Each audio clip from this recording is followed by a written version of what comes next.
नाज़रीन मटियारी से update share करेंगे। महकमे मौसमियात की जानब से मानसून में मामूल से ज़्यादा बारिश होने की पेश गोई के बाद मटियारी टाउन कमेटी का इजलास चेयरमैन सैयद हसन मुर्तज़ा शाह जामोर, सैयद सिकंदर अली शाह, हाजी परवेज मेमन, सैयद गुलाम मुस्तफ़ा शाह, आसिफ अली मेमन, गोपाल दास बागड़ी और टाउन के काउंसलर ऑफिसर इसरार हैदर और टाउन स्टाफ की मौजूदगी में इजलास किया गया।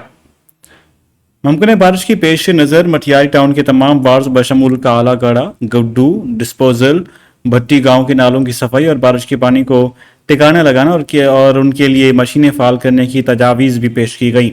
चेयरमैन सैयद हसन मुर्तज़ा शाह जामोर ने कहा कि टाउन अफसरान और काउंसलर्स की मुशावरत से बारिश के पानी की निकासी के लिए 3500 फुट पाइप फैब्रिक खरीदा जाएंगे और उसके अलावा महरूम हराम के सिलसिले में शहर की पेशगी सफाई, स्ट्रीट लाइटिंग और कारवां के रोड और असेंबली के रास्तों पर